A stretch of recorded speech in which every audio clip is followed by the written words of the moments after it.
What's up, YouTube, and welcome to Codename Scream. I am that horror guy. And I'm Mel. And make sure to like, subscribe, and ring the bell for notifications for all things horror. Welcome back. Again, it's been about a week since we last saw you guys, or you saw us, really, for that matter.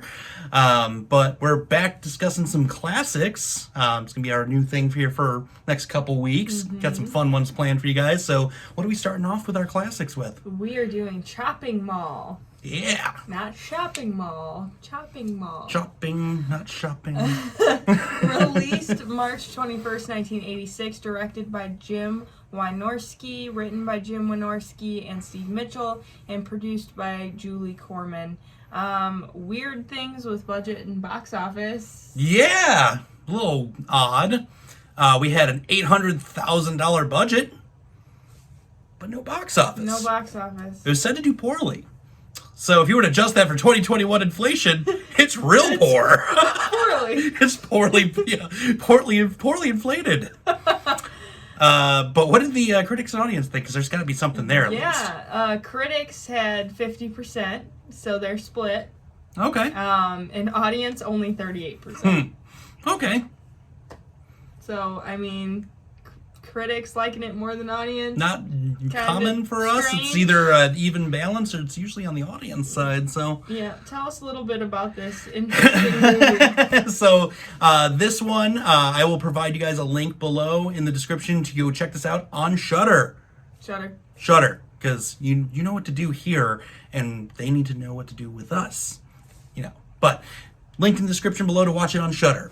And this movie is centered around a company that is peddling a little group of robots to protect your shopping mall after hours. So this company's video is showcasing this in the beginning of the film. You get to get a little bit of a reenactment of what you're going to be purchasing if you were to get these robots. And a couple of people are like, well, that guy looks really dead in the video. And well, no, he's not dead. He's just incapacitated at the moment. He's, these things are not lethal and nothing can go wrong here, because nothing can go wrong with robots, right? Yeah, exactly. So this Park Plaza Mall decides, yeah, we're going to buy it. And there's a decent little storm going around and hits the building a couple times, fries out the computers.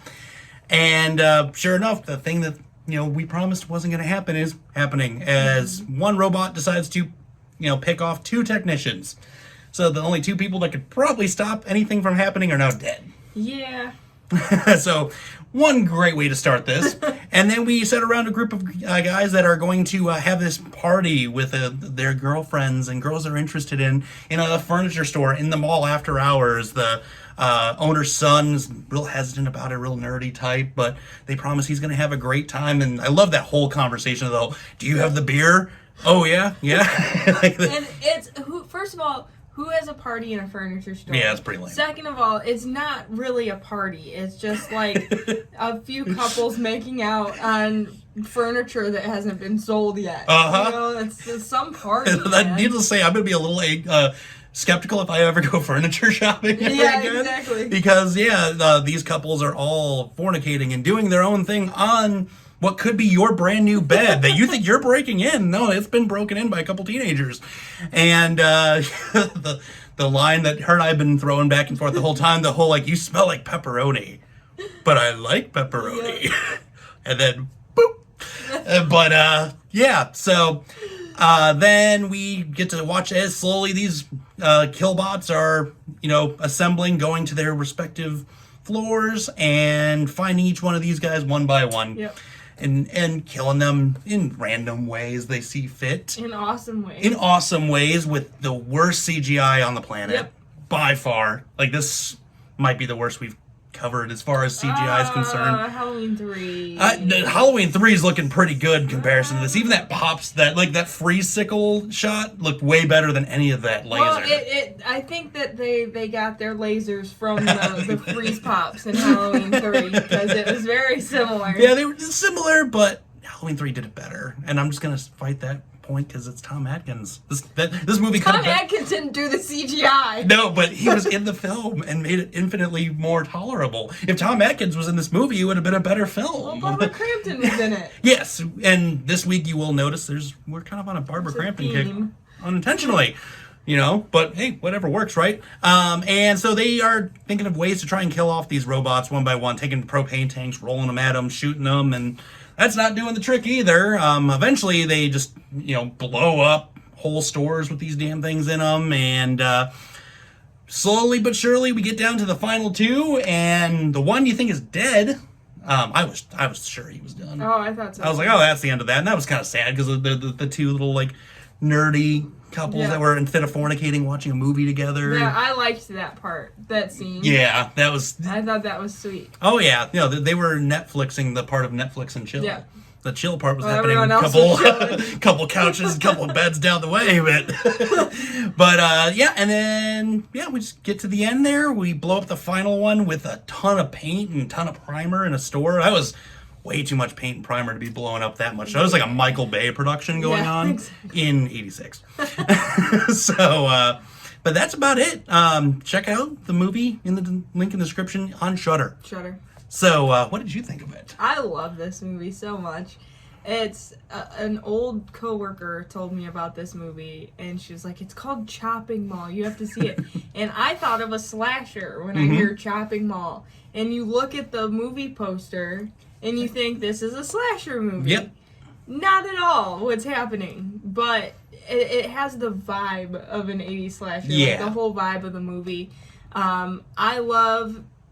This is the best killer robot movie ever. Yeah. Like, there are so many of them, but this is hands down my favorite because it's just ridiculous, first of all. I mean, this was the 80s, and we still don't have security robots. Probably for this reason. This was probably the poster child as to why we don't. Yeah, exactly. I thought that even though a lot of the acting and the lines were hokey, it really worked for the movie because I feel like this movie was meant to be hokey. They knew it was hokey when it was being made, and they're like, this is hilarious, so let's make a movie about this. It's just, the whole thing was very 80s, which I love. I love me a good 80s cheeseball horror film. Yeah. And this is like in the top 10 for sure with me as far as 80s horror movies go, and I've seen probably thousands of them. Oh yeah. So yeah, I love it. I think I suggested doing this one, didn't I? I was like, I think we both were when we were coming up with the list, because I even was like, what about this one? You're like, yeah. What did you think about it? You know what? I still love it. It's so hokey, but it's again one of those 80s films that you have to love how bad it is. Because it's not a great movie by any standard. It's a good 80s horror film. And I did the same thing. The first time I saw this poster, I was like, oh, this is going to be just like some slasher in a mall type of thing. This is going to be great. And I wasn't disappointed still. The robots were pretty cool. Yeah, they were. And they seem super modern for the 80s. Yes, like, they if you did. think about an 80s robot, they just seem like they're obviously not modern now. But I was just trying to picture, 1986, what a 1986 robot would look like. And they seemed far advanced for 1986 robots. A bit ahead of their time. And, some of the dialogue is just ridiculous. Like, I like the whole, I'm sorry if I hurt your feelings. And then she was just like, it's just, it's late at night. I wasn't expecting to be in a mall with killer robots. Like, okay, sure. That's one backhanded apology. The pepperoni is still just hilarious. And also the fight over who's going to fix the car and the whole, well, I guess I won't be needing this. And he just guns it off. And it's like, it's the epitome of cheeseball 80s. Well, I was going to save this for my fun facts, but while we're talking about movie lines, the line, if I ever find the bastards who did this, they're dead meat. I was like, I've heard this before. Well, it's in the intro for the YouTube channel, Dead Meat. And that's clearly where they got their name. Yep. So that makes sense. We love them. Yeah, Dead Meat they're awesome. awesome. Yeah, they were huge in my Slashathon days for the kill counts. They had the timestamps, they had the kills. So thank you to Dead Meat. You unintentionally backed me up the entire time. You just know about it. But now you do. Them. We love you. Okay, continue. But, amazing. CGI was awful, but, it was the 80s.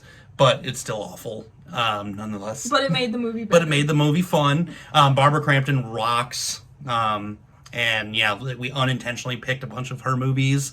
But, she was one of the scream queens of the 80s. And one of the biggest ones, too. So, But yeah, overall, this movie rocks. I love every bit of it. It's one I will definitely continue to watch. Yeah, we agree. Yeah, we don't have a division line for you guys. Sorry.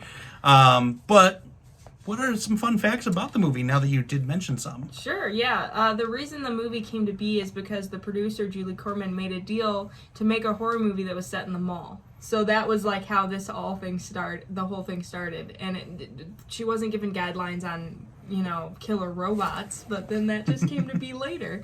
The story itself took only 24 hours to write. Which, I mean, looking back on it, that kind of checks out. Yeah, that definitely tracks. Yeah. And it took 22 days. Like, all of production took 22 days. Which, it's not a very long movie. No, it was like an hour and 12 minutes. Yeah. Something like that. Real short. Yeah. The mall, which is really Sherman Oaks Mall in Los Angeles, was used in Arnold Schwarzenegger classic Commando and Fast Times at Ridgemont High. Okay. So, and I think it's been used in more than that. That's the only two I looked up. But Sherman Oaks Mall is like the movie mall. It's not the Starcourt Mall, though. It's not the Starcourt Mall, that's correct. 5 robots were made for this film. They were made from recycled items such as wheelchair frames, kids' toys, and pieces of conveyor belts. I can see that when you think about it now. Yeah, but they look so good. But they do look, they're believable. I mean, I just try to think back on, like, in art class when they just gave you a bunch of random stuff and they're like, here, make something, and how poorly mine looked. So I guess that was why it was so hard to picture this just being a bunch of thrown together parts. The robots were voiced by our director and writer, Jim Wynorski. So he was good the with robots. That name. Yeah. Well, I've heard it before. Oh, okay. That one doesn't count then. When the movie was first released, it was called Killbots. And it's supposedly the reason it didn't do well at the box office because people associated it with Transformers. Oh, yeah. So, I don't know. I would go see a Transformers Killbots movie, yeah. But apparently the rest of the world would not. Angus Scrim, who is known for playing the tall man in Phantasm, he had the role as Dr. Carrington, but in the credits, I noticed he's credited as Lawrence Guy. Yeah. And I'm like, what's a Lawrence I didn't bring that guy? up. I did remember seeing that. Lawrence Guy. And the last thing we already talked about. So that's my fun facts. So some fun stuff there. If you guys have seen this, what did you guys think about it? Sound off in the comments below. Let's talk about it a little bit more through Instagram, Facebook, and Twitter as well. If you haven't seen it, link is in the description below. Again, Shudder.